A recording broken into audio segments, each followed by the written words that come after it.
50 shades of grey इन हिंदी में आपका स्वागत है। अध्याय 1। मैंने खुद को शीशे में बड़ी कुंठा से निहारा।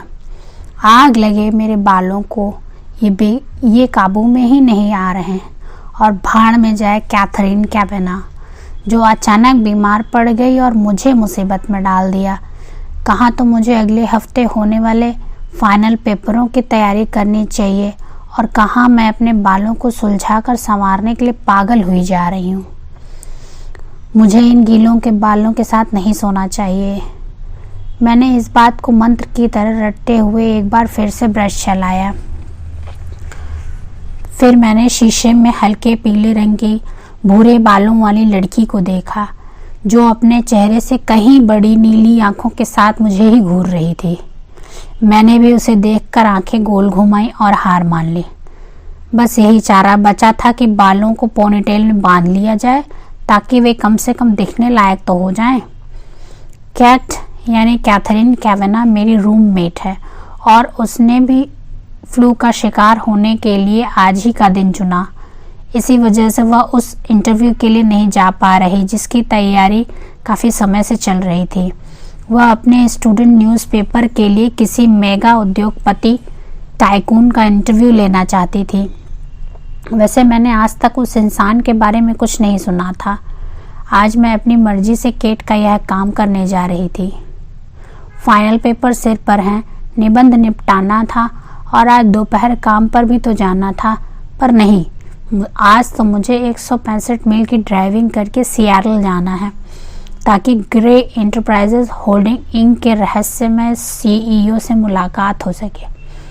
हमारी यूनिवर्सिटी को भारी मात्रा में चंदा देने वाला और एक असाधारण उद्यमी का समय सचमुच बड़ा कीमती है, मेरे वक्त से कहीं कीमती। पर उसने केट को इंटरव्यू का समय दिया। हे भगवान, केट की ये निराली गतिविधियाँ। वह ड्राइंग रूम के काउच पर गोलमोल होकर लेटी है। एना, सॉरी, मैं पिछले 9 महीनों से इस इंटरव्यू के लिए भाग दौड़ कर रही थी। दोबारा इंटरव्यू का समय लेने में 6 महीने लग जाएंगे और तब तक तो हमारी ग्रेजुएशन भी हो चुकी होगी। एक संपादिका होने के नाते मैं इसे हाथ से नहीं जाने दे सकती, प्लीज़, केट ने अपने रूंधे स्वर में कहा। यार, बीमार होने के बावजूद वह कितनी प्यारी और सुंदर लग रही है। उसके स्ट्रॉबेरी ब्लॉन्ड बाल पर अपने ठिकाने पर हैं, हरी आंखें चमक रही हैं, हालांकि उनमें हल्की लाली और सूजन भी दिख रही है। मैंने अपने भीतर से उठ रही अनचाही सहानुभूति की लहर को काबू किया। बेशक मैं चली जाऊंगी केट, तुम्हें बिस्तर में आराम करना चाहिए। क्या तुम नाइक्विल या टाइलेनॉल लेना चाहोगी? नाइक्विल प्लीज़। ये रहे मेरे सवाल और डिजिटल रिकॉर्डर। बस रिकॉर्ड का बटन दबा देना, नोट्स बन जाएंगे तो मैं सब लिख लूँगी। मैं उसके बारे में कुछ नहीं जानती, मैं बुदबुदाई और अपने भीतर जाग रहे डर को शांत करना चाहा। ये सवाल ही काफ़ी कुछ बता देंगे। ये एक लंबी ड्राइव है, मैं नहीं चाहती कि दूर देर से पहुँचे। ओके, मैं जा रही हूँ, तो बिस्तर में जा, मैं सूप बना देती हूँ, गर्म करके पी लेना। मैंने उसे प्यार से देखा। सिर्फ तेरे लिए केट, क्या मैं कर पाऊँगी? गुड लक और थैंक्स एना, तूने हमेशा की तरह इस बार भी मेरी मदद की है। मैं अपना सामान थैले में डालते हुए उसे देखकर मुस्कुराई, फिर दरवाजे से कार की ओर चल दी। मैं यकीन नहीं कर सकती कि मैं केट की जगह ये काम करने जा रही हूँ। वह तो एक ज़बरदस्त पत्रकार बनेगी। वह कहीं भी किसी से भी बात कर सकती है। वह बहुत ही सृजनशील, सभ्य, अपनी धुन की पक्की, बहसबाजी में चुस्त और खूबसूरत है और मेरी सबसे पक्की, सबसे प्यारी सहेली है। मैं वैंकूवर वॉशिंगटन से इंटरस्टेट 5 की तरफ निकली तो सड़कें काफ़ी साफ थीं। अभी टाइम है और मुझे सियाटल दोपहर तक पहुंचना है। वैसे भी मुझे केट ने अपनी स्पोर्टी मर्सिडीज CLX दे दी है। मैं पक्के यकीन से नहीं कह सकती कि मेरी वांडा इतनी पुरानी BMW बीटल्स सही वक्त पर सफ़र कर पाती या नहीं। वाह, मर्सी चलाने का अपना ही मज़ा है और एक बार स्टार्ट करते ही मीलों गायब होते चले गए। मुझे मिस्टर ग्रे ग्लोबल इंटरप्राइजेस के मुख्यालय जाना है। ये एक विशाल 20 मंजिला ऑफिस की इमारत है जो चारों तरफ से कांच और स्टील से घिरी है। एक आर्किटेक्ट की उपयोगितावादी फैंटेसी। आगे वाले दरवाजों के कांच पर छिपे तौर पर स्टील में लिखा है ग्रे हाउस। मैंने कांच, स्टील और सफ़ेद सैंडस्टोन से बनी लॉबी में 1:45 के करीब कदम रखा और चैन की सांस ली क्योंकि मैं लेट नहीं थी। सैंडस्टोन के ठोस डेस्क के पीछे एक बहुत ही आकर्षक, संवरी हुई, गोरी व सुनहरे बालों वाली युवती ने मुझे मुस्कुराकर देखा। उसने बड़े ही भड़कीले रंग में चारकोल सूट जैकेट और ऐसी सफ़ेद शर्ट पहन रखी है जो शायद मैंने कभी देखी तक नहीं। वह काफ़ी निखरी हुई दिखी। मैं यहाँ मिस्टर ग्रे से मिलने आई हूँ, कैथरीन कैवेना की ओर से एनेस्थीसिया स्टील। 1 मिनट, माफ़ करें मिस स्टील। उसने अपनी एक भौं उठाई और मैं अपने में सकुचाई उसके सामने खड़ी रही। मैं सोचने लगी, काश अपनी नेवी ब्लू जैकेट पहनने की बजाय केट के फॉर्मल ब्लेजर्स मांग लिए होते।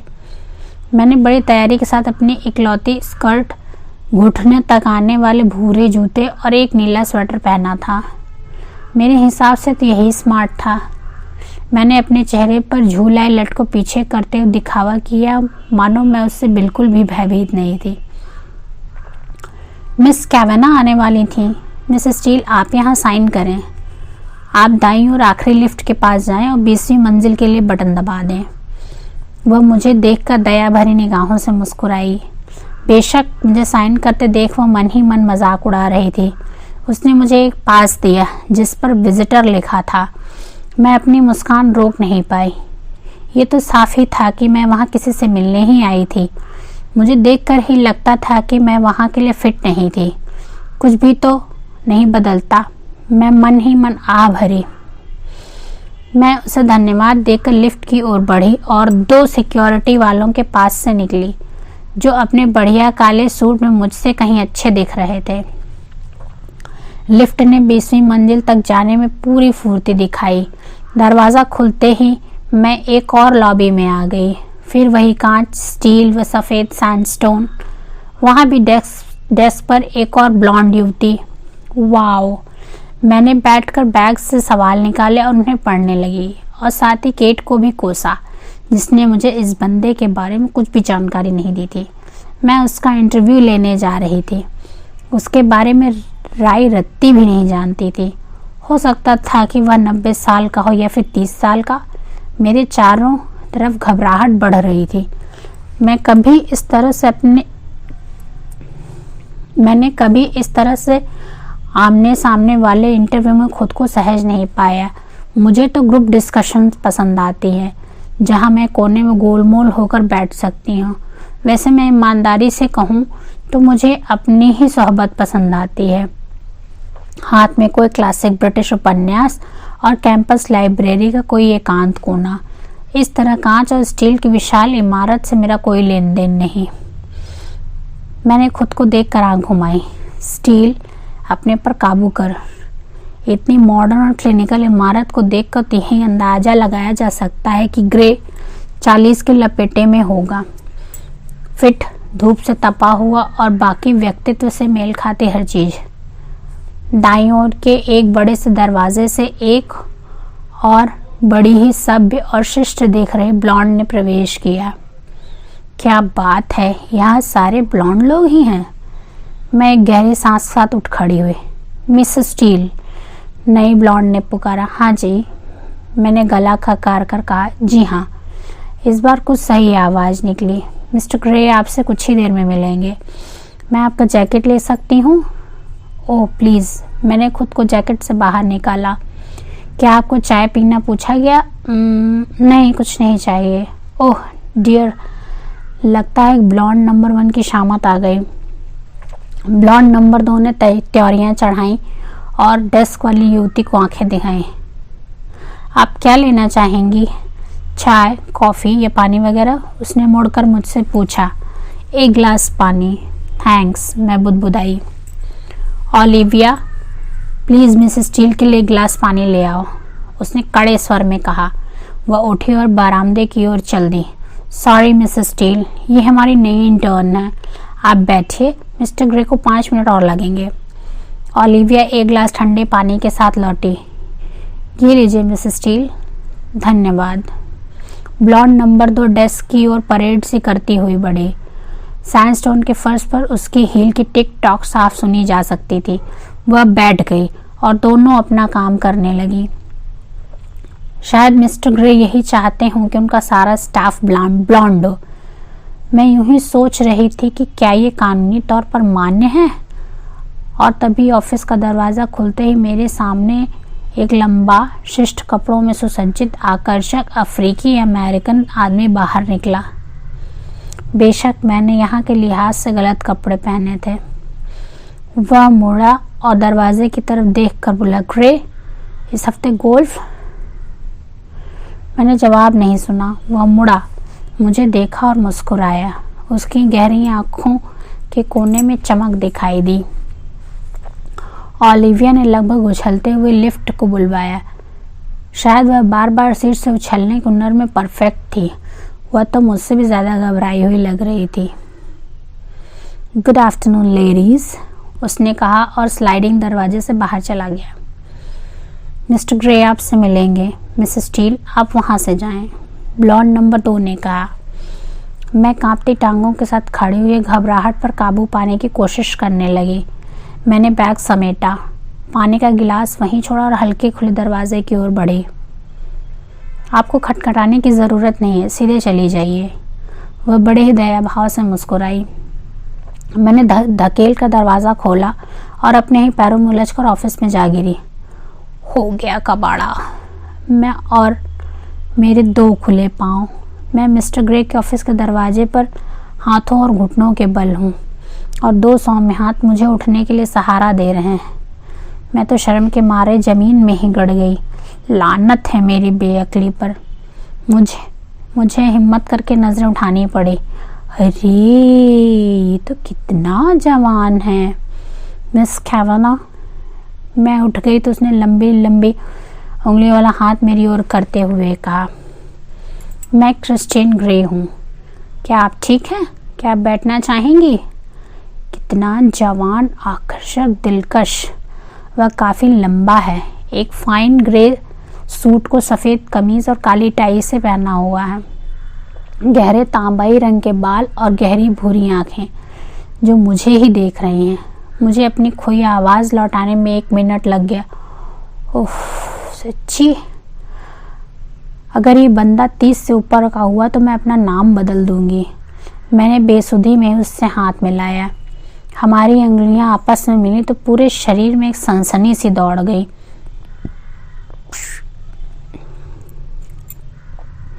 मैंने झट से शर्मिंदा होकर अपना हाथ हटा लिया। मेरी आंखों की पलकें लगातार फड़फड़ा रही थीं और दिल तेजी से भाग रहा था। मिस कैवाना नहीं आ सके, इसलिए उन्होंने मुझे भेजा है। उम्मीद करती हूँ कि आप बुरा नहीं मानेंगे मिस्टर ग्रे। और आप? उसकी आवाज़ में की गर्माहट से भावों का अंदाज़ा नहीं लगाया जा सकता था। वह थोड़ा सा ध्यान दे रहा था और काफ़ी विनम्र भी लगा। एनास्टेशिया स्टील। मैं कैथरीन मिस कैवाना के साथ WSU वैंकूवर में इंग्लिश लिटरेचर पढ़ रही हूँ। ओह अच्छा, उसने सादगी से कहा। मुझे लगा कि शायद उसके चेहरे पर हल्की सी मुस्कान भी थी, पर पक्के तौर पर कुछ नहीं कह सकते। क्या आप बैठना पसंद करेंगी? उसने L के आकार में बने सफ़ेद चमड़े की काउच की ओर इशारा किया। उसका ऑफिस एक आदमी के लिहाज से काफ़ी बड़ा था। सामने लंबी लंबी खिड़कियां थीं और एक आधुनिक किस्म का ऐसा मेज़ था जिस पर 6 लोग आराम से खाना खा सकते थे। गहरे रंग का यह मेज़ काउच के पास पड़े कॉफ़ी टेबल से मैच खाता था। उसके अलावा बाकी सब कुछ सफ़ेद रंग में था। दरवाजे के पास वाली दीवार पर बना मोज़ेक देखने लायक था। करीब 36 पेंटिंग्स चौरस आकार में लगी थीं।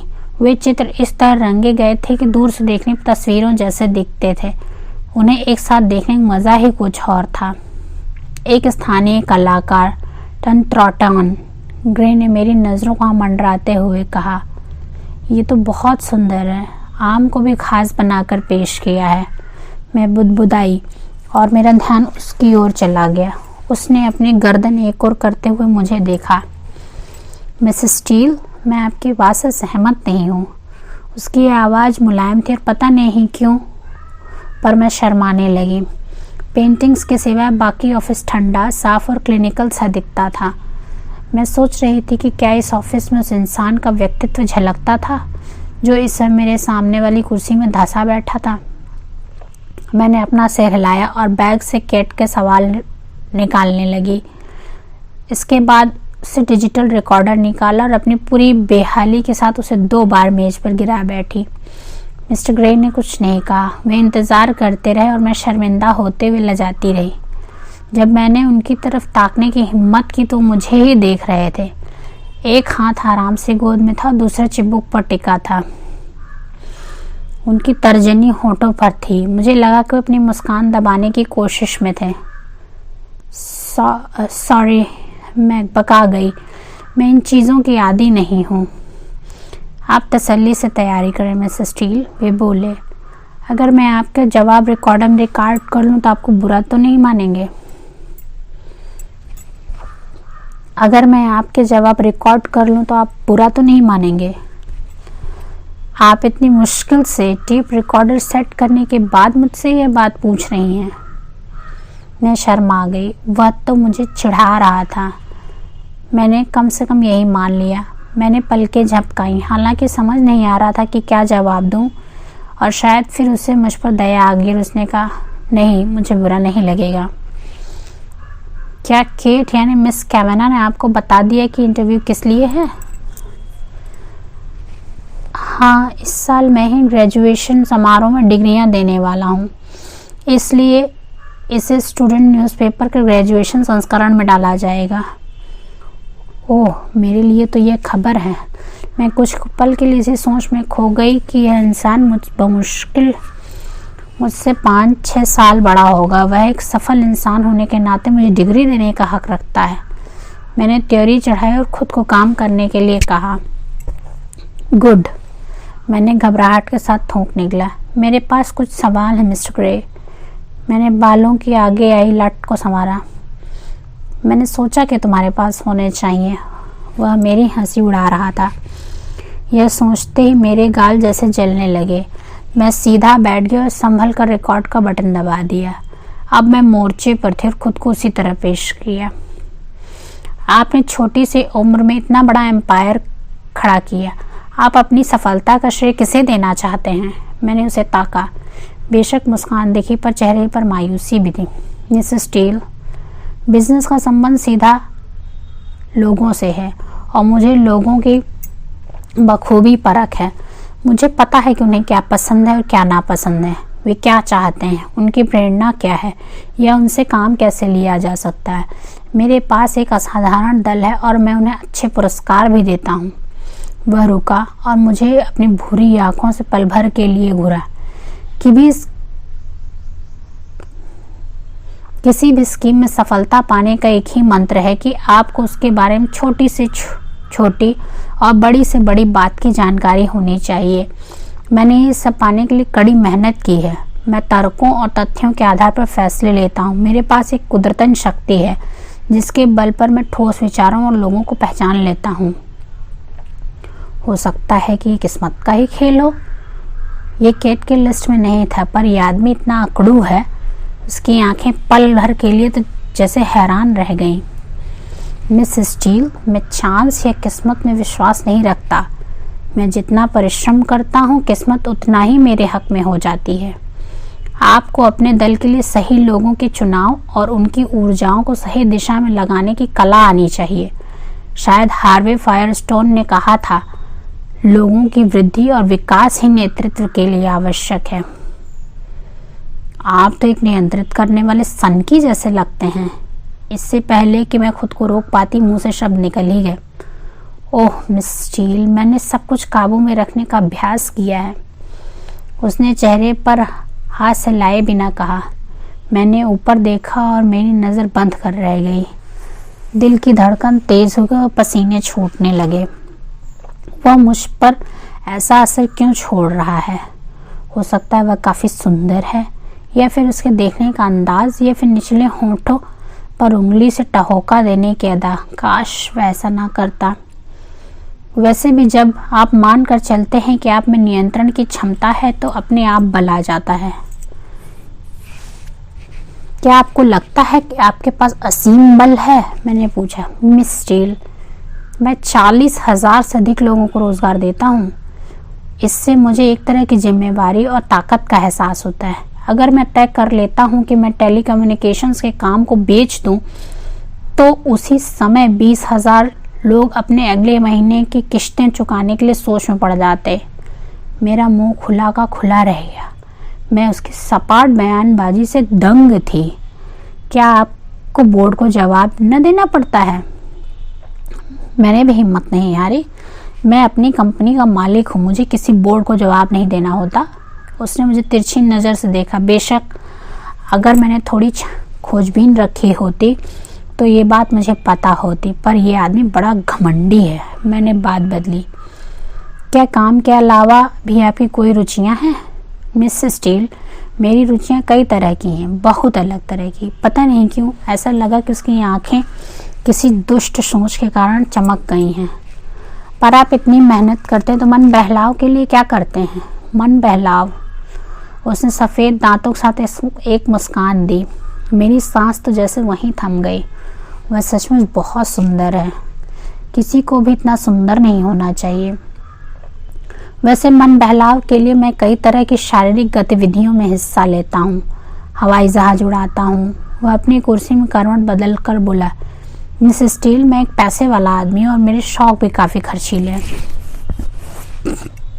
मैंने झट से केट के सवालों पर नज़र मारी क्योंकि मैं इस विषय को बदलना चाहती थी।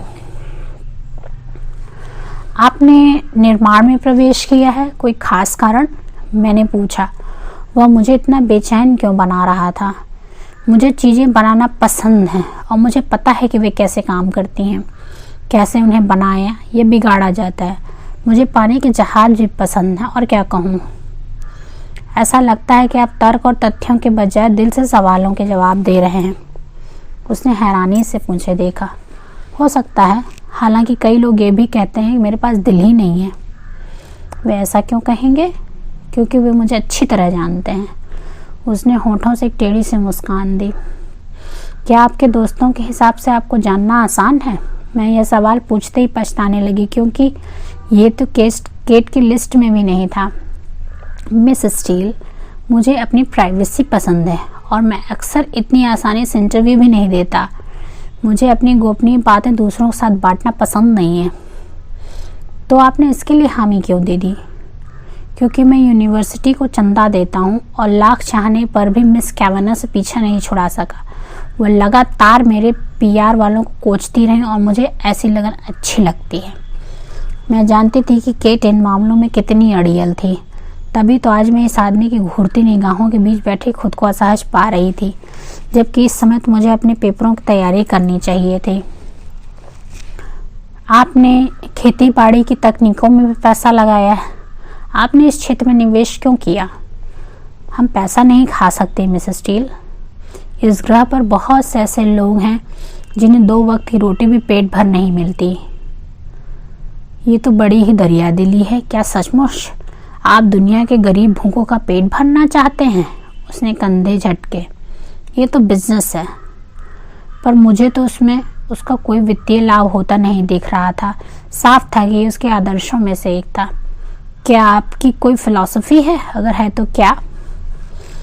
मेरी अब तो कोई फिलॉसफी नहीं है। हो सकता है कि कार्नेगी का नियम मेरे लिए आदर्श का काम करता हो। जब कोई व्यक्ति अपने मन को पूरी क्षमता के साथ संभालने की योग्यता रखता है तो वह किसी भी चीज़ को अपने वश में कर सकता है। मैं भी कुछ ऐसा ही हूँ।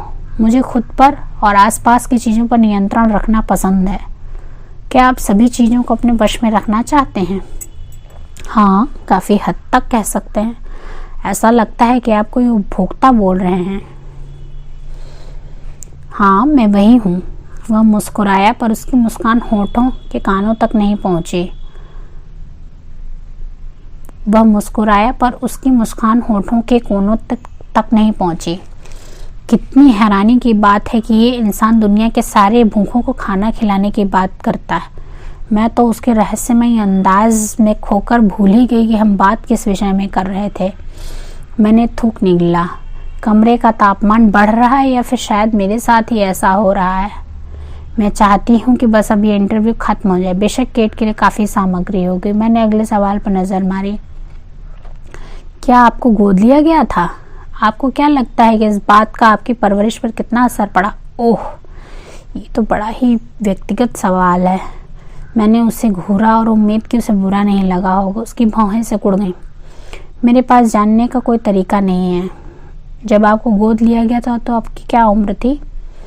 मिसेस स्टील, ये तो सभी जानते हैं। उसका सुर कड़ा था। कपाड़ा, हाँ बेशक, काश मुझे भी पता होता। मैं तो उसका इंटरव्यू ले रही थी। मुझे थोड़ी खोजबीन करके आना चाहिए था। मैं झट से अगले सवाल पर आ गई।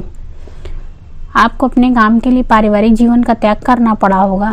ये तो कोई सवाल नहीं है। सॉरी, ऐसा लगता है कि वो मुझसे किसी ऐसे बच्चे की तरह पेश आ रहा जिससे बार बार गलती हो रही। मैंने फिर से कोशिश की।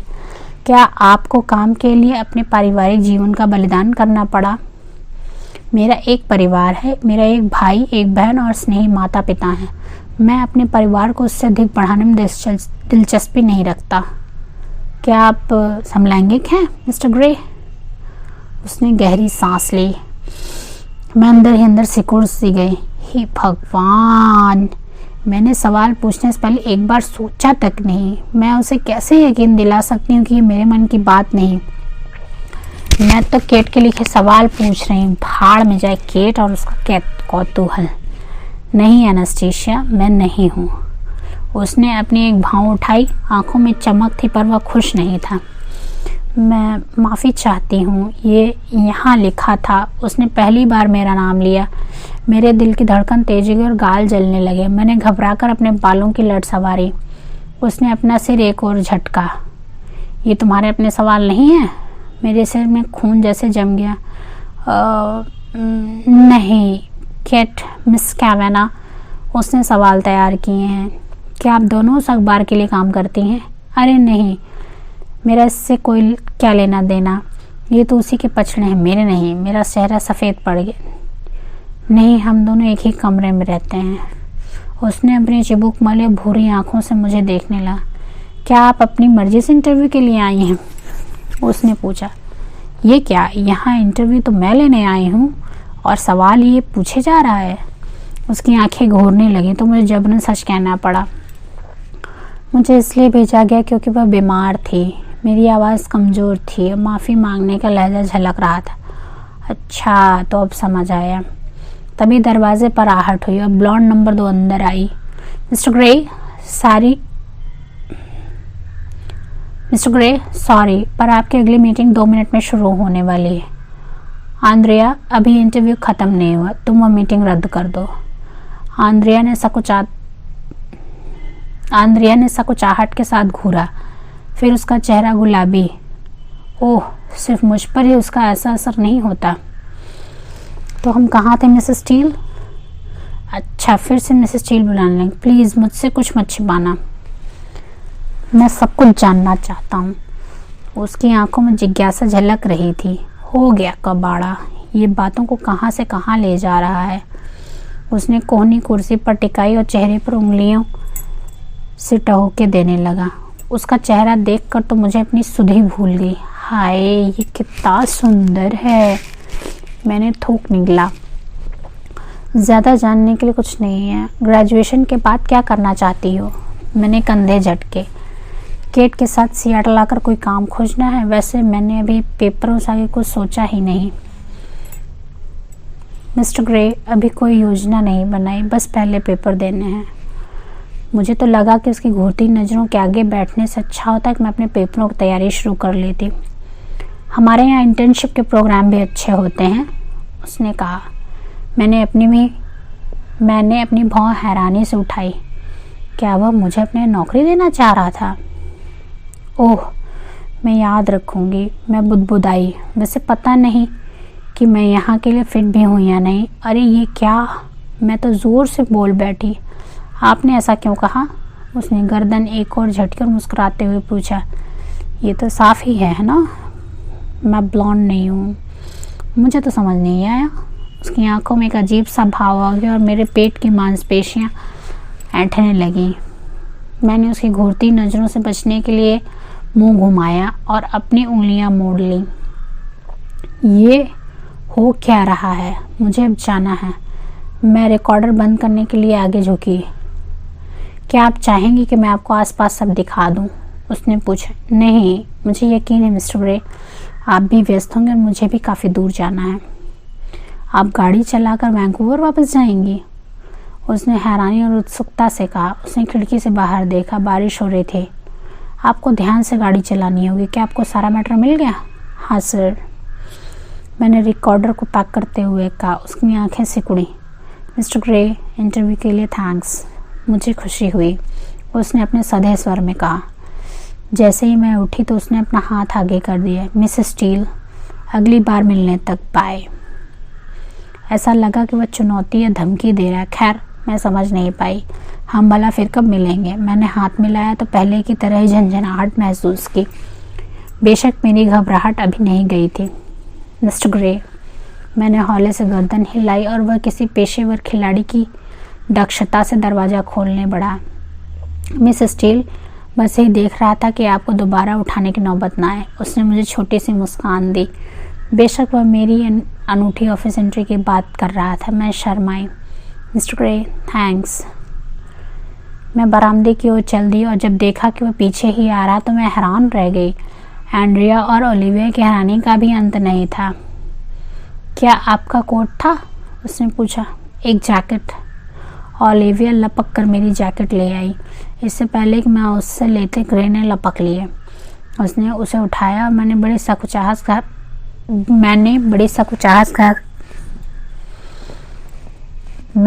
सकुचाहट के साथ कंधों पर डलवा लिया। उसने जैकेट को मेरे कंधों पर डाला तो पल भर के लिए उसकी छुअन महसूस हुई और मैं सिकुड़ सी गई। वह बड़े ही आराम से लिफ्ट की ओर बढ़ा और मेरी घबराहट से हालत खराब हो रही थी। उसने अपनी लंबी उंगलियों से लिफ्ट का बटन दबा दिया और मैं वहीं चुपचाप भौचक्की खड़ी रही। दरवाज़ा खुलते ही मैं उस ओर झपटी। मुझे हर हालत में वहाँ से जल्दी निकलना था। मैंने मुड़कर देखा तो वह लिफ्ट के पास झुका, दीवार से टेक लगाए। मुझे हर हालत में वहाँ से जल्दी निकला था। मैंने मुड़कर देखा तो वह लिफ्ट के पास झुका, दीवार से टेक लगाए मुझे ही देख रहा था। मुझे हर हालत में वहाँ से जल्दी निकलना था। ये तो सचमुच बहुत ही सुंदर है, बड़ा ही दिलकश।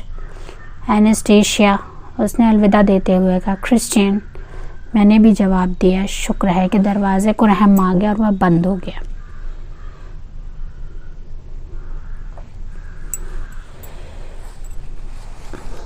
चैप्टर 2। मेरा दिल तेजी से धड़क रहा है। लिफ्ट के रुकते ही मैं बाहर निकली और फिर उलझ गई। शुक्र है कि इस बार गिरी नहीं। मैंने कांच के शीशों से बाहर जाने के लिए चाल तेज की और सिएटल की बारिश से भरी नम हवा में आकर ही सांस ली। मैंने मुंह उठाकर ताज़ी हवा को भीतर लिया और अपने संतुलन को साधना चाहा। आज तक मुझे किसी भी मर्द ने इतना प्रभावित नहीं किया था जितना इस क्रिश्चियन ग्रे ने दीवाना बना दिया था। मुझे कारण समझ नहीं आ रहा था। उसकी लुक्स, उसकी शिष्टता, उसका पैसा, उसकी ताकत। मैं अपनी इस प्रतिक्रिया का कारण नहीं समझ सकी। आखिर उस इंसान में ऐसा क्या था? मैंने वहीं खड़े स्टील के खंभे की टेक लगाकर खुद को शांत करने की कोशिश की। फिर सिर को झटका। ये मेरे साथ हो क्या रहा था? जब मेरी सांस सामान्य गति से चलने लगी तो मैं कार की तरफ बढ़ी। जब मैंने शहर को पीछे छोड़ दिया और हाल ही में लिए गए इंटरव्यू को याद किया तो खुद को बेवकूफ़ और कमअक्ल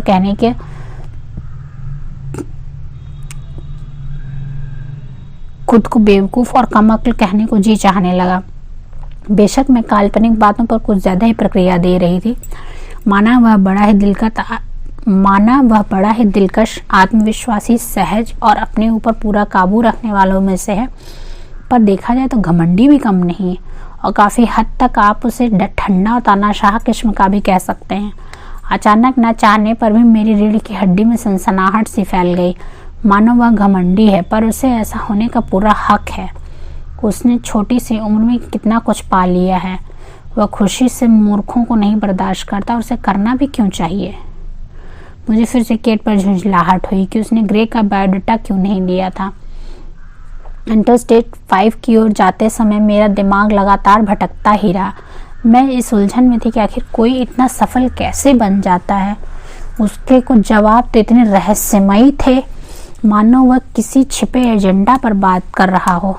और केट के सवाल, हाय वो गोद लेने वाला और वो समलैंगिक वाला सवाल, मैंने कंधे झटके। मैं यकीन नहीं कर सकती कि मैंने अपने मुंह से वो शब्द निकाले। हे भगवान, तू मुझे निगल जा और हर बार कभी वे सवाल याद आएंगे मैं शर्मिंदा हो जाऊं। कैथरीन कैबिने भाड़ में जा तू।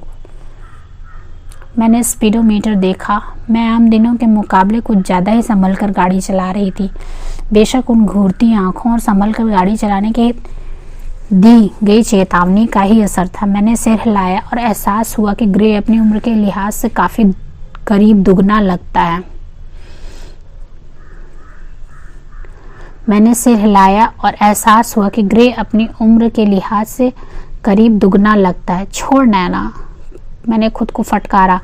मैंने तय किया कि कुल मिलाकर ये एक रोचक अनुभव रहा। मुझे इस पर ज़्यादा माथापच्ची नहीं करनी चाहिए। इसे गोली मार, मुझे इससे दोबारा कभी मिलना ही नहीं है। यह सोचते ही मन को तसल्ली सी मिल गई। मैंने स्टूडियो चलाकर म्यूजिक तेज कर दिया, फिर गाड़ी की गति तेज की और रॉक संगीत के साथ पैर से थाप देने लगी। इंटरस्टेट 5 पार करते मुझे लगा कि मैं जितना जी चाहे तेज चला सकती थी। हम वैंकूवर और WSU कैंपस के पास 2 मंजिला अपार्टमेंट के छोटे से समुदाय में रहते थे।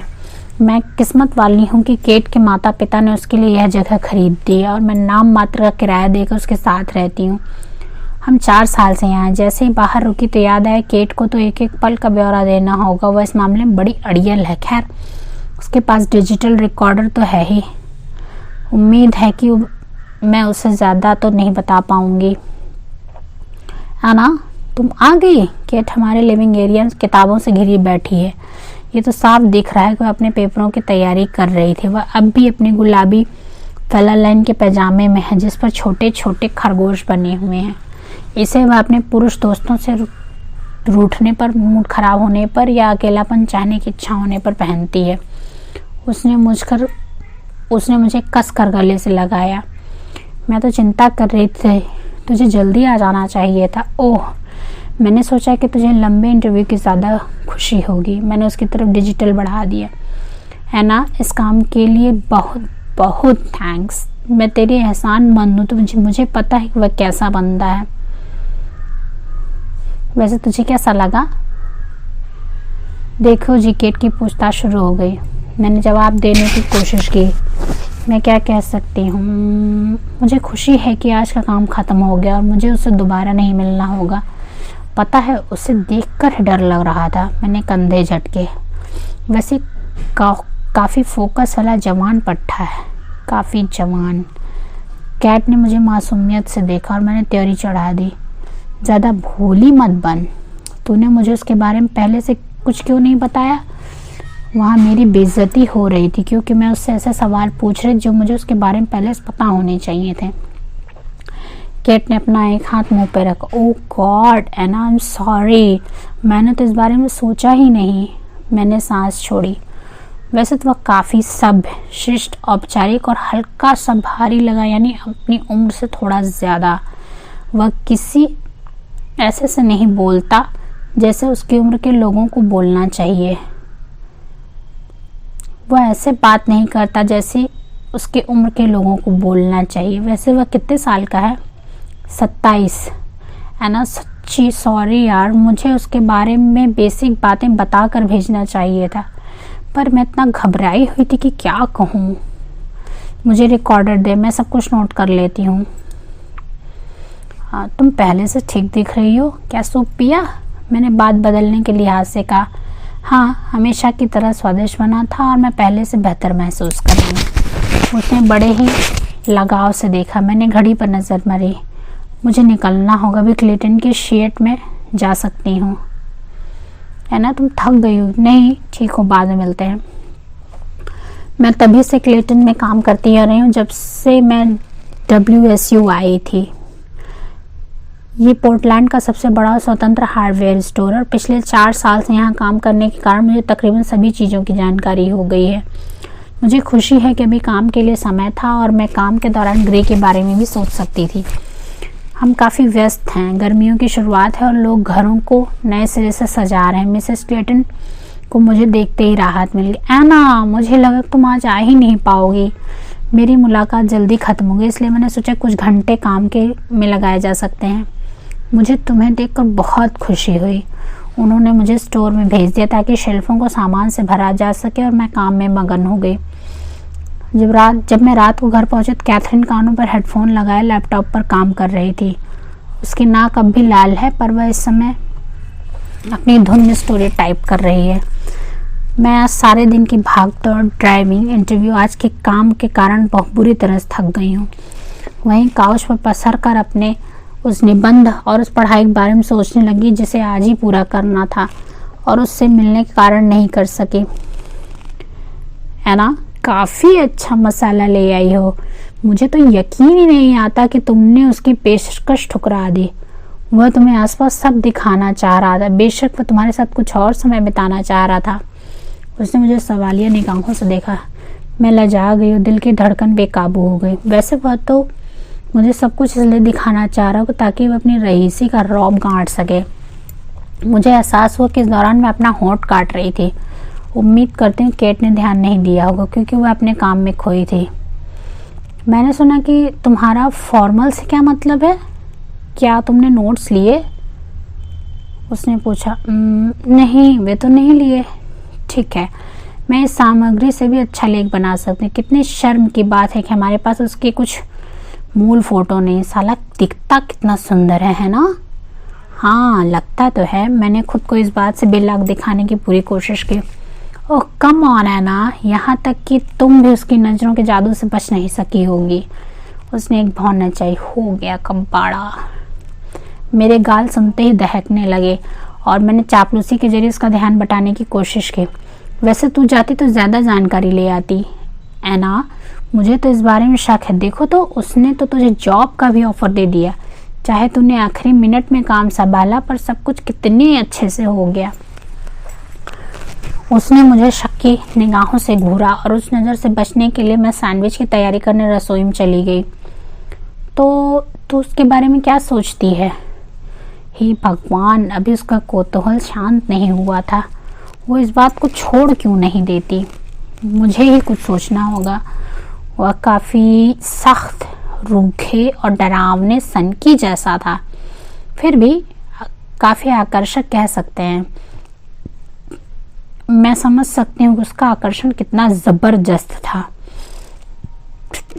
मैंने पूरी सच्चाई से कहा और उम्मीद की कि उसके बाद उसका मुंह बंद हो जाएगा।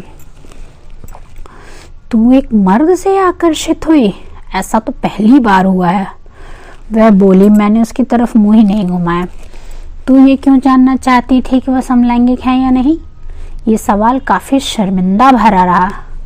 मैं तो वहीं मर गई और उससे भी बड़ी खींच हुई। मैंने उन पलों को याद करके कुड़ गई। वह जब से सोसाइटी के पेजों में आने लगा, उसने कभी किसी लड़की से डेट नहीं की। ये सब बड़ा शर्मिंदगी से भरा था। मुझे तो बड़ी ही शर्म आई। शुक्र है दोबारा उससे सामना नहीं होने वाला। ओह एना, ये सब इतना भी बुरा नहीं रहा होगा। मुझे तो लगता है कि तुझ पर फिदा हो गया है।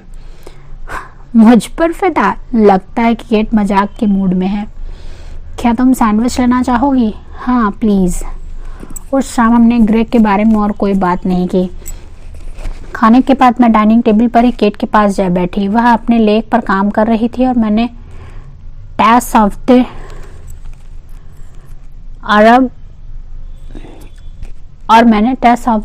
अरबल्स के निबंध पर काम शुरू किया। हद है, वो औरत गलत देश में गलत जगह पर गलत समय पर थी। जब तक मैंने काम निपटाया आधी रात हो चुकी थी। केट सोने जा चुकी थी। मैंने भी कमरे की तरफ कदम बढ़ाया। थकान के बावजूद मन में खुशी थी कि मैंने सोमवार के हिसाब से काफ़ी काम खींच लिया। मैंने सफ़ेद लोहे के पलंग पर लेटते ही खुद को मोम के हाथ की बनी रज़ाई में लपेट लिया और आंख बंद करते ही सो गई। उस रात मुझे अंधेरे कोनों, ठंडे सफ़ेद फर्शों और भूरी आंखों के ही सपने आते रहे। बाकी सप्ताह मैंने खुद को पढ़ाई और क्लेटन में व्यस्त रखा। केट को भी फाइनल शुरू होने से पहले अपने न्यूज़पेपर का इशू तैयार करना था। उसके बाद तो उसे कोई नई संपादिका संभालने वाली थी।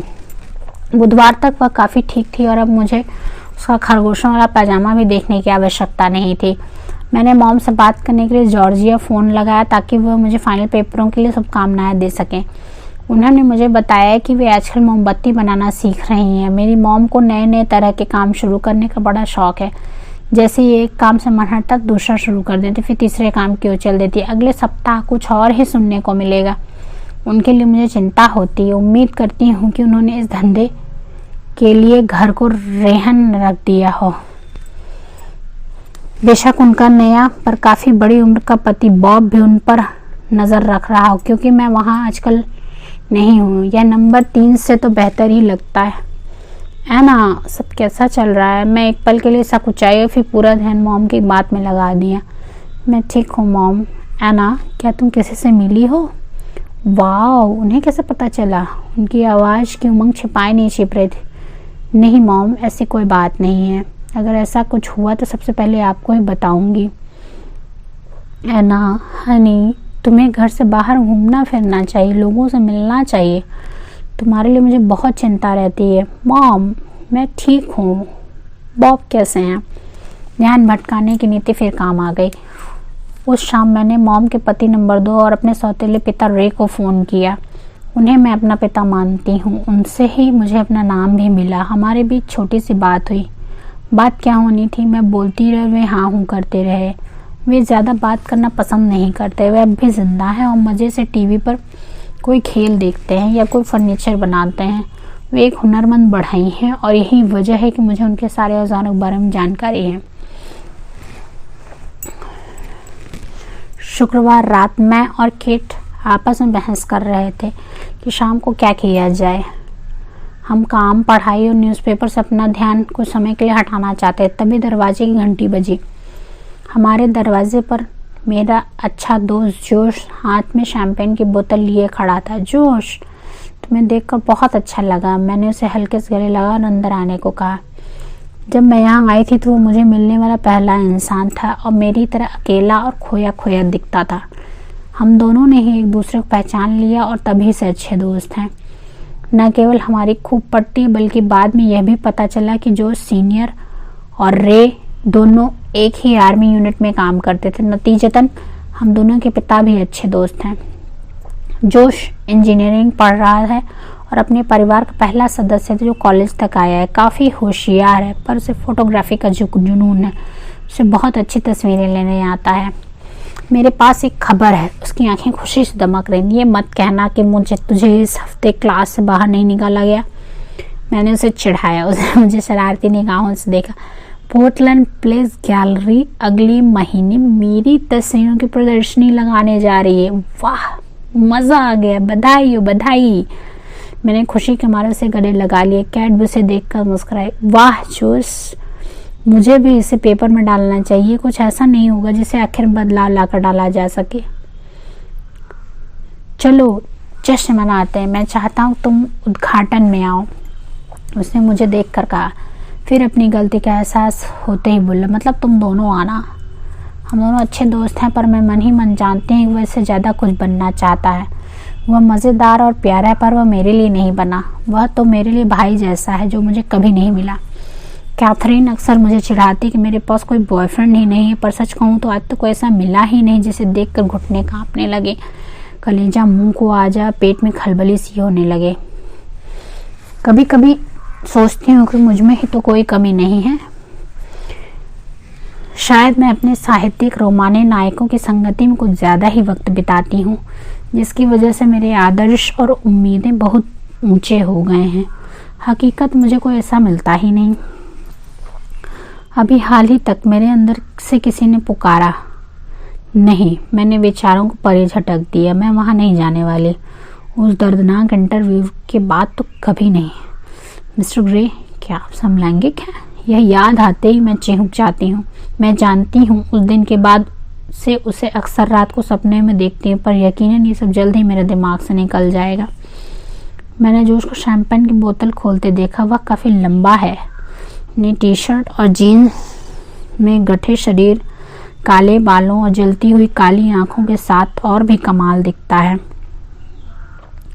बेशक वह हॉट है, पर लगता है कि उसे बात समझ आ ही गई है कि हम सिर्फ दोस्त हैं और कुछ नहीं। कॉर्क तेज आवाज के साथ उछला और जोश ने हमें देखकर मुस्कुरान दी। स्टोर में शनिवार किसी बुरे सपने से कम नहीं होता। हम उन लोगों से घिरे रहते हैं जो अपना काम खुद करने पर शौकीन होते हैं। मिस्टर और मिसेस क्लेटन, जॉन और पैट्रिक सहित सभी ग्राहकों से घिरे हैं। लंच टाइम में मिसेस क्लेटन ने मुझे कुछ ऑर्डर देखने को कहा। तब मैं काउंटर के पीछे छिपी रजिस्टर की ओर में अपना बैगल खा रही थी। फिर मैं ऑर्डर के हिसाब से भेजी जाने वाली चीज़ों को चेक करने में मग्न थी। मेरी आंखें लगातार ऑर्डर बुक्स से कंप्यूटर स्क्रीन पर आ जा रही थीं। तभी अचानक मैंने नज़रें उठाई और खुद को क्रिस्टिन ग्रे की नज़रों की घेराबंदी में पाया। वह काउंटर के पास खड़ा मुझे ही घूर रहा था। दिल तो गया काम से। मिसेस स्टील, वाह क्या सरप्राइज है। उसकी नज़र तीखी और गहरी है। हे भगवान, ये यहाँ क्या कर रहा है? बिखरे बाल, अफीम चंकी स्वेटर और बूट। शायद मेरा मुंह खुला का खुला रह गया और गले से आवाज़ ही नहीं निकली। मिस्टर ग्रे, मैं हौले से बोली, क्योंकि इससे ज़्यादा कुछ कह ही नहीं सकी। उसके होंठों पर एक मुस्कान थी और आंखें किसी बात पर चहक रही थी, मानो किसी निजी चुटकुले पर मन ही मन हंस रहा हो। मैं इसी इलाके में था, कुछ सामान चाहिए थे, इसलिए चला आया। उसने सफाई दी। मिसेस स्टील, आपको देखकर अच्छा लगा। उसकी भारी और गंभीर आवाज़ ऐसी थी मानो उसमें गाढ़ा पिघला हुआ चॉकलेट कैरमल या कुछ ऐसा ही हो। मैंने अपनी गर्दन हिलाई ताकि खुद पर काबू पा सकूं। दिल तेजी से बेकाबू हो रहा था। पता नहीं क्यों मेरे गालों पर लाली छा रही थी। उसे देखते ही मैं जैसे दीवानी हो गई थी। यह तो सचमुच पुरुष सौंदर्य का जीता जागता उदाहरण है। भला इसके आकर्षण से कोई कैसे बच सकता है? ये यहाँ है, ये क्लेटन आया। आखिर मैं खुद को संभालने में सफल रही। एना, मेरा नाम एना है मिस्टर ग्रे। मैं आपकी क्या मदद कर सकती हूँ? वह मुस्कुराया, मानो कोई बहुत बड़ा राज छिपाए हो। मैंने एक गहरी सांस लिया, व्यावसायिक मुखौटा ओढ़ लिया। बेशक मैं ऐसा कर सकती थी। मैं वहाँ कई साल से काम कर रही थी। मैं ये कर सकती हूँ। मुझे कुछ चीज़ें चाहिए। पहले मुझे केबल टाई चाहिए। तार? हमारे पास ये कई लंबाई में है। आपको क्या दिखाऊं? मैंने हिम्मत बटोरी। मेरे भीतर से आवाज़ आई, मिस स्टील, डटी रहना। मैं काउंटर के पीछे से निकलकर ग्रे के आगे तो चल दी, पर पूरी कोशिश यही रही कि मैं कहीं गिरना ही ना जाऊं। ऐसा लग रहा था किसी ने मेरे पैरों को जाम कर दिया हो। मैं खुश थी कि आज मैंने अपनी सबसे जीन्स पहनने का फैसला लिया था। वे बिजली के सामान के साथ 8वें रैक पर हैं।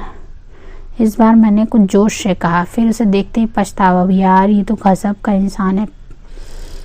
पहले आप मिसेस स्टील। उसने अपनी मैनिक्योर उंगलियों से इशारा किया। मैंने मुंह तक उछालाए, कलेजों संभालने के बाद कदम बढ़ाए। ये यहाँ पोर्टलैंड में क्या कर रहा है? क्या ये क्लेटन के लिए आया है? अचानक मेरे भीतर से कोई बोला, तुझसे मिलने आया है। नहीं, सवाल ही पैदा नहीं होता। मैंने एक ही पल में उस सोच को परे झटक दी। इतना सुंदर, ताकत और पैसे वाला शहरी मर्द मुझसे क्यों मिलने आएगा? ये बात तो दिमाग से ही निकाल देनी चाहिए। क्या आप काम के सिलसिले में पोर्टलैंड आए हैं? मैंने इतनी ज़ोर से पूछा मानो कोई उंगली से दरवाज़ा खटखटा रहा। एना कुछ ज़्यादा ही नक्शा झाड़ रही तो। मैं WSU के खेती बाड़ी विभाग में आया था। ये वैंकूवर में स्थित है। मैं यहाँ फसल बदली और मृदा विज्ञान के शोध के लिए कुछ चंदा दे रहा हूँ। देखा, वह तुझसे मिलने नहीं आया। मेरे अवचेतन मन ने मुझे चिढ़ाया। मैं अपने बेतुके ख्यालों पर शर्मा गई। अच्छा, आपके दुनिया का भोजन सुलभ कराने वाले प्लान का हिस्सा है। कुछ ऐसा ही है। उसके होंठों पर एक अधूरी मुस्कान खिल गई। उसने क्लेटन में चुनी गई तारों को ध्यान से देखा। समझ नहीं आया कि ये उसके किस काम आती हैं। ये उन लोगों में से तो था नहीं जो खुद अपने घर के काम करते हैं। उसकी उंगलियां तरह तरह के पैकेटों को परख रही थी और किसी वजह से मुझे मुंह घुमाना पड़ा। वह झुका और एक पैकेट ले लिया। ये ठीक रहेगा। चेहरे पर फिर वही रहस्यमय मुस्कान थी। क्या कुछ और भी है? मैं मुंह पर चिपकाने वाली टेप लेना चाहता हूँ। Masking tape? क्या आप घर को सजा रहे हैं? अचानक ही मेरे मुंह से निकल गया। बेशक उसके यहाँ तो किराए के लोग ही काम करते हों। नहीं, ऐसा नहीं है, उसने कहा और मुझे लगा कि शायद वो मुझ पर हंस रहा था।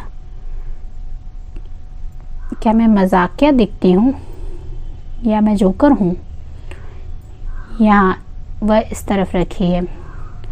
क्या यहाँ काफ़ी समय से काम कर रही हो? उसने धीरे से पूछा। उफ, उसकी आवाज़ सुनते ही मैं शर्माने क्यों लगती हूँ। ऐसा लग रहा था मानो मैं 14 साल की किशोरी बन गई हूँ। स्टील, आंखें सीधी रखो। 4 साल, मैं बोली।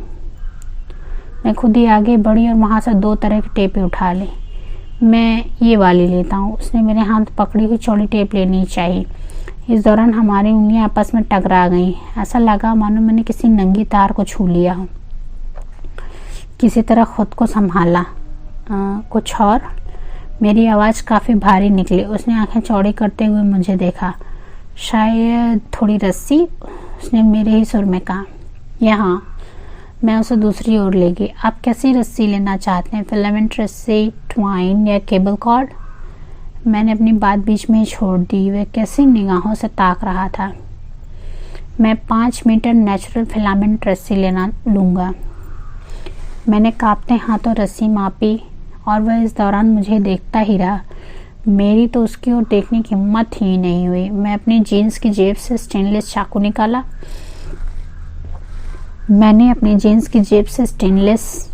निकाला। और रस्सी को काटकर सही तरीके से लपेट दिया। शुक्र है कि चाकू से मैंने उंगली नहीं कटी। क्या तुम गर्ल स्काउट थी? उसने पूछा और गढ़े हुए सुंदर होंठों पर मस्ती खेल गई। उसके चेहरे की ओर मत देखना मिस्टर ग्रे। इस तरह की सामूहिक और संगठित गतिविधियां मेरे बस की नहीं है। उसने अपनी एक भौं नचाई।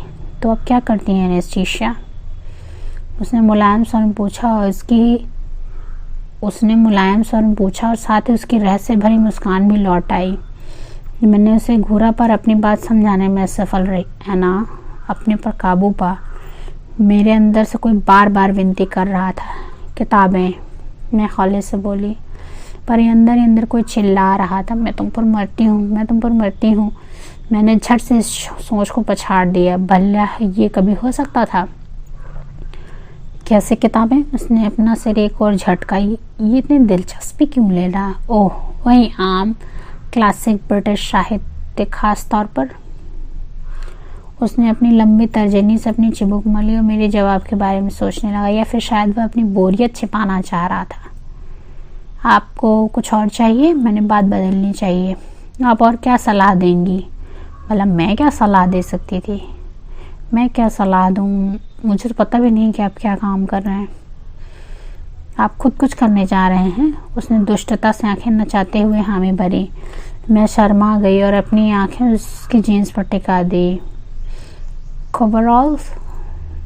जी हाँ, मैंने कहा। बेशक मैं बिना सोचे समझे बोल रही थी। उसने अपनी भौहें उठाई। जी, अगर आप काम करेंगे तो एप्रन या कवरऑल पहनने से आपके कपड़े ख़राब नहीं होंगे। मैंने अपनी सफाई दी। मैं तो उन्हें हमेशा उतार कर ही काम करता हूँ। मेरे गाल फिर से दहकने लगे थे। बेशक मेरे चेहरे पर द कम्युनिस्ट मैनिफेस्टो का रंग उतर आया होगा। बात करना बंद कर, अभी के अभी बात करना बंद कर। मैं कुछ एप्रन ही ले लेता हूँ, सच कहीं कपड़े न खराब हो जाएं। मैंने मन ही मन अपनी सोच को लानत भेजा। उसे जीन्स के बिना देखने के बारे में सोच रही थी। क्या आपको कुछ और चाहिए? मैंने उसे नीले एप्रन देने के बाद पूछा। उसने मेरी बात को अनसुना कर दिया। लेख कैसा चल रहा है? उसने कुल मिलाकर एक आसान सवाल पूछ ही लिया, और बेशक ये सब उसके दोहरे अर्थे वाले संवादों से भी परे था। एक ऐसा सवाल जिसका जवाब मैं आराम से दे सकती थी। मैंने पूरी ईमानदारी से सवाल का जवाब देने के लिए खुद को तैयार कर लिया। मैं इसे नहीं लिख रही। कैथरीन मिस कैवाना इस पर काम कर रही है। वह मेरे साथ रहती है और एक लेखिका है। वह इस लेख से बहुत खुश। वह अखबार की संपादिका है और उसे अफसोस है कि वह निजी रूप से आपका इंटरव्यू नहीं ले सके। मैं इतना लंबा जवाब देकर चैन की सांस ली। बस उसे यही चिंता है कि उसके पास आपकी कोई मूल तस्वीर नहीं है। मैं किस तरह की तस्वीरें लेना चाहती? अच्छा, मैंने खुद को इस जवाब के लिए तैयार ना पाते कंधे झटक दिए। मैं कल भी यहीं हूँ। अगर आप फ़ोटोशूट करवाना चाहें तो। मेरी आवाज़ भरा आ गई। कैट तो सुनते ही पागल हो जाएगी और इसे फिर से देखने का मौका मिलेगा। मेरे भीतर से फिर किसी ने आवाज़ उठाई। मैंने कुछ समय के लिए अपनी सोच को चुप रहने की हिदायत दी। केट झूम उठेगी। अगर हम किसी फोटोग्राफर का भी इंतज़ाम कर सकें। मैं भी खुश थी। मैंने एक चौड़ी सी मुस्कान दी। उसने गहरी सांस ली और पल भर के लिए वह जैसे कहीं खो सा गया हो। ऐसा लगा धरती अपनी धुरी से जरा सा खिसक गई हो। हे भगवान, क्रिस्टियन ग्रे का वह अंदाज। मैं कल के बारे में देख लेता हूँ। उसने पीछे की जेब से एक पर्स निकाला। मेरा कार्ड, इसे मेरा सेल नंबर है, मुझे 10 के पहले फ़ोन कर लेना। ओके, मैं मुस्कुरा दी। केट तो दीवानी हो जाएगी। एना काउंटर के दूसरे कोने से पॉल सामने आया। वो मिस्टर क्लेटन का छोटा भाई है। मैंने सुना था कि वो प्रिंसटन से घर आया हुआ, पर आज उसे देखने की उम्मीद नहीं थी। 1 मिनट के लिए माफ़ी चाहूँगी मिस्टर ग्रे। मैं उसकी और मेरी तो ग्रे की त्योरियाँ चढ़ गईं। पॉल तो हमेशा से अच्छा दोस्त रहा है, पर मैं इन विचित्र पलों में जब मैं अमीर, ताकतवर, आकर्षक और अक्रूर ग्रे से बात करी थी तो किसी ऐसे इंसान से बात करना अच्छा लगा जो कम से कम आम तो है। पॉल ने मुझे कसकर गले से लगाया और हैरानी में डाल दिया। एना, तुम्हें देखकर बहुत अच्छा लगा। हेलो पॉल, कैसे हो? भाई के जन्म के दिन के लिए आए हो ना? हाँ एना, तुम कितनी अच्छी दिख रही हो, उसने मुझे एक हाथ की दूरी से निहारते हुए कहा। फिर बड़े अधिकार से मेरे कंधे पर अपनी बाँह रख ली। मैं तो शर्मिंदा हो गई। पॉल से मिलकर अच्छा लगता है, पर वो कुछ ज़्यादा ही अपनापन दिखाने लगता है। जब मैंने ग्रे की ओर देखा तो वह मुंह खोले गिद्ध की तरह आंखें फाड़े हमें ही घूर रहा था। जब मैंने ग्रे की ओर देखा तो वह मुंह खोले गिद्ध की तरह आंखें फाड़े हमें ही घूर रहा था। वह एक अजीब से चुस्त ग्राहक के बजाय कहीं दूर से आए तटस्थ इंसान में बदल गया था। पॉल, मैं ग्राहक के साथ हूँ, तुम भी उनसे मिलना चाहोगे? मैंने ग्रे की नज़रों में पसरे परायेपन को घटाने की कोशिश की। मैं पॉल को वहीं घसीट ले गया और वे एक दूसरे से मिले। अचानक वहाँ का माहौल बदल गया। पॉल, ये क्रिस्टियन ग्रे हैं। मिस्टर ग्रे, ये पॉल है, ये इन्हीं के भाई का स्टोर है। पता नहीं क्यों मुझे लगा कुछ और विस्तार से बताना चाहिए। मैं जब से यहाँ काम कर रही हूँ तब से इन्हें जानती हूँ। हालांकि हमारी ज़्यादा मुलाकात नहीं होती। ये इन दिनों प्रिस्टन में बिजनेस एडमिनिस्ट्रेशन कर रहे हैं। मैं कुछ ज़्यादा ही बक गई। अब बस कर। मिस्टर क्लेटन, ग्रे ने अपना हाथ आगे किया, पर नज़रों से कुछ भी पता ही नहीं चल रहा था। मिस्टर ग्रे, पॉल ने हाथ आगे किया। ओह अच्छा, कहीं आप ग्रे इंटरप्राइजेज होल्डिंग के मिस्टर ग्रे तो नहीं? पॉल तो एक पल के लिए भौचक्का रह गया। ग्रे ने उसे विनीत मुस्कान दी जो उसकी आंखों तक नहीं पहुंची। वाह, क्या मैं आपकी कोई और मदद कर सकता हूँ? एनेस्थीसिया मदद कर रही है मिस्टर क्लेटन, ये काफ़ी अच्छी तरह से संभाल रही हैं। कूल, पॉल ने कहा। मैंने उसे वहाँ जाते हुए देखा। कुछ और मिस्टर ग्रे? बस यही दे दीजिए। उफ, लगता है मैंने कुछ गलत कर दिया। उसके सुर को सुनकर तो यही लगा। मैंने गहरी सांस लेते हुए रजिस्टर में अपना ध्यान लगाया। इस बंदे की मुश्किल क्या है? मैंने रस्सी, एप्रन, टेप और केबल तार वगैरह सब एक साथ रखे। इनके लिए $24 हो गए हैं। मैंने ग्रे को देखा और फिर लगा कि वह काश ना देखा होता। वह तो मुझे ही गहरी निगाहों से घूर रहा था। क्या आप बैग लेना चाहेंगे? मैंने उसका क्रेडिट कार्ड लेते हुए पूछा। Please anaesthesia. उसकी ज़ुबान से मेरा नाम क्या निकला, दिल तो बल्लियों उछलने लगा। मैं तो सांस तक नहीं ले पा रही थी। जल्दी से सारा सामान बैग में भर दिया। अगर फ़ोटोशूट करवाना हो तो मुझे कॉल करना। अचानक वो फिर से बिजनेस टोन में आ गया। मैंने बिना कुछ कहे हामी भरी, उसका कार्ड वापस कर दिया। ठीक है, फिर कर मिलते हैं शायद। वह जाने के लिए मुड़ा और फिर रुक कर बोला, ओह एनेस्थीसिया, मुझे खुशी है कि मिस कैवाना इंटरव्यू के लिए नहीं आ सकी। ओह एनेस्थीसिया, मुझे खुशी है कि मिस कैवाना इंटरव्यू के लिए नहीं आ सकी। वह मुस्कुरा और बैग को कंधे पर झुलाता हुआ लंबी डगों से स्टोर से बाहर हो गया। मैं तो उसके जाने के बाद दरवाज़ा बंद होने की आवाज़ से ज़मीन पर लौटी। ओके, माना मैं उसे चाहती हूँ, मैंने खुद से स्वीकारा, अब मैं खुद से और नहीं छिपा सकती। मैंने आज से पहले कभी ऐसा महसूस नहीं किया। ये तो बहुत दिलकश इंसान है, पर ये मेरे लिए नहीं है। ये एक संयोग था कि वह यहाँ आया। सच है, पर मैं उसकी तारीफ़ तो कर ही सकती हूँ, इसमें तो कोई हर्ज नहीं। अगर कोई फ़ोटोग्राफ़र मिल गया तो कल और भी मज़ा आ जाएगा। मैंने अपने होंठ काटे और ख़ुद को एक स्कूली लड़की की तरह मुस्कुराते हुए पाया। मुझे केट को फ़ोन करना ताकि वह फ़ोटोशूट का इंतज़ाम कर सके।